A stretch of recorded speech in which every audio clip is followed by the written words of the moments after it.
It was a dark night. The silhouette of the trees could be seen in the distance.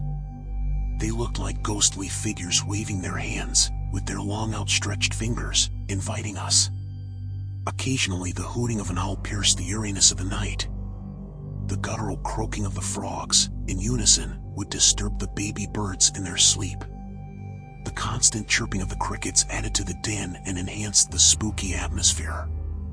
We approached the blurry, dilapidated house with trepidation. We had heard that it was haunted. It was because of this rumor that my 3 friends decided that we should investigate and find out what it was all about. I did not relish the idea much, but one does not have any choice when one belongs to a group and the rest have decided on some adventure. So here we were trudging down the isolated pathway to a creepy, deserted house where perhaps we would meet Mr. Ghost. As we approached the house, dried leaves and twigs crunched and crackled under our feet. Slowly the hazy shape of the house had become clearer.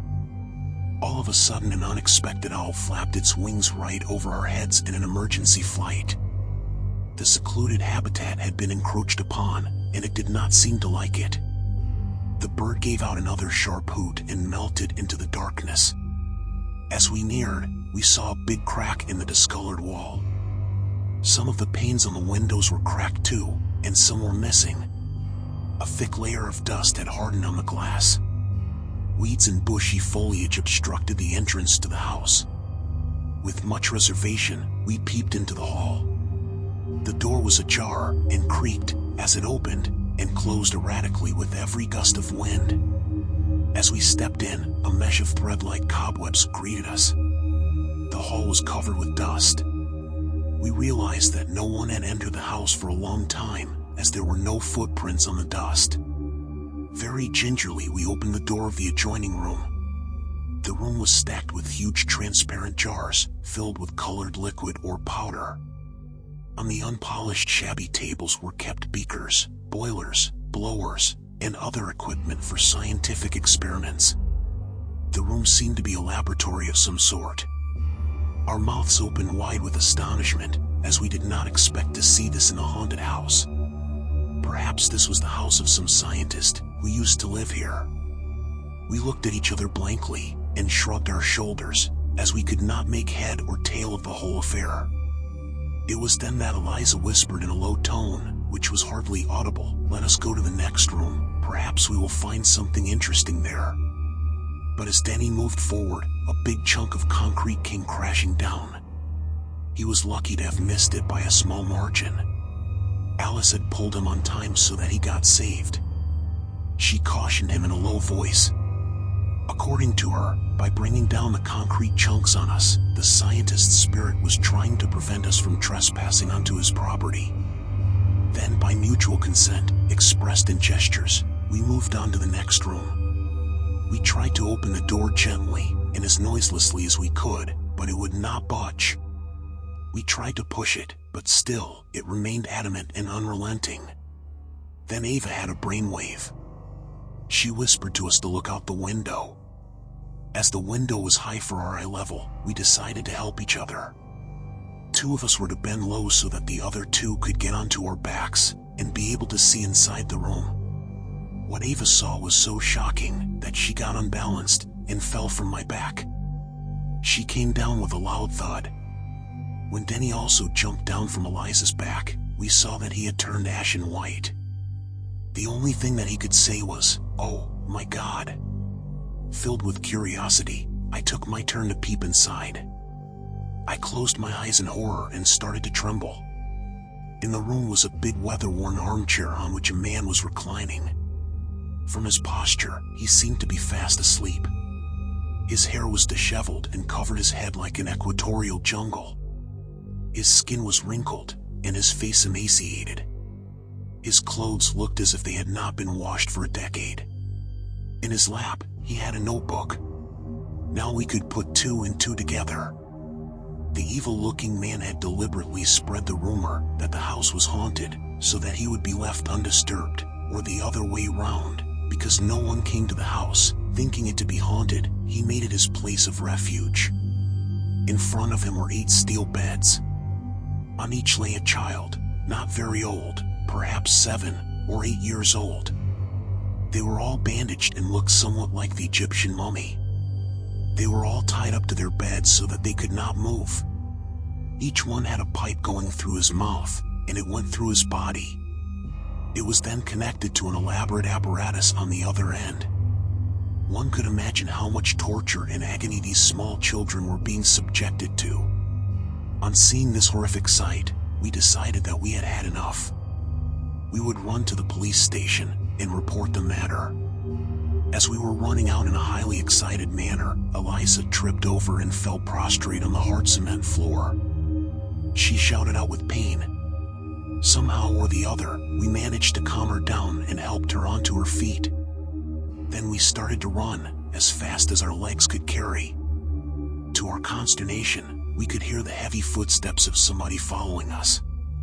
Had Eliza's shout as she had fallen down woken up the old man? We were so panic-stricken that we did not even look back. We marched into the police station, very pleased with ourselves that we were doing something worthwhile. We would be instrumental in rescuing small children from the clutches of an evil man who was torturing them. It took us a long time to put in our complaint. To report a case, a certain procedure had to be followed, and one must wait in the queue. Then for the department to take action and get the men to go to the location of the crime causes unwanted and frustrating delays. When we reached, after a prolonged period of 5 hours, another shock awaited us. The house was starkly empty. There was nobody and nothing there at all. We looked like imbeciles in front of the police, or perhaps they thought we were up to some pranks. The police made a thorough investigation, but they found nothing. Even all traces of the laboratory had vanished. We were confused and at the end of our wits. We were now doubtful. We had perhaps seen spirits sitting on the chair and lying on the beds. Every detail had seemed to be so real at that time. They did seem to be living entities. The police were very angry with us for bringing them out on a wild goose chase. They did not spare us to give a piece of their mind in the most objectionable language. They were seething with anger. They reported the matter to the police station and made preparations to leave. It was then that we saw an old man coming from a distance. He must have seen the police leaving in the van, so he was frantically waving out. The police waited to hear what he had to say. The man was visibly distraught and agitated. He introduced himself as George Davis. He was going to reveal all the secrets of a pharmaceutical company which had hired him. The company had made a contract with him that if he could formulate a tablet, which if taken, could eliminate the need to eat, they would give him 20 billion rupees. Further, if he could also eliminate the need to depend on natural water for survival, as currently there was a scarcity of it, he would get another 20 billion rupees. As years progressed, both food and water would become rare commodities, so these inventions would sell at an exorbitant price. George had been experimenting on the children we had seen. Water was pumped into their bodies through pipes which came out through another channel into an apparatus, where it was refined. The same water was pumped back into the body. In this way, water could be conserved for future generations, and no water would be wasted. Another assignment, on which he was working, was to find out a way by which human beings would not age. The children in the laboratory were more than 4 years old, but they had remained at the physical age of 7. For this, the company had promised to give him a huge sum too. But now he had lost all faith in them. As soon as George had come to know that the hub had been discovered, he had called the company, and they had removed every article and the children from there. They took this precaution because if all the secret details, that they were experimenting on live human beings, had to come out into the open, all of them would be handcuffed or given the death penalty. But now George had decided to become an informer since he had come to know the actual motive of the company, therefore the situation had changed since then. George had come to know all the secret plans of the management. When the top brasses of the company were talking among themselves, he eavesdropped and heard that they were planning to kill him. so that they did not have to pay him for the 3 inventions and formulas which were now in their possession. It was because of this turn of events that now he had decided to disclose everything so that he could take his revenge on them. The police quickly wrote down every word, as confessed by George.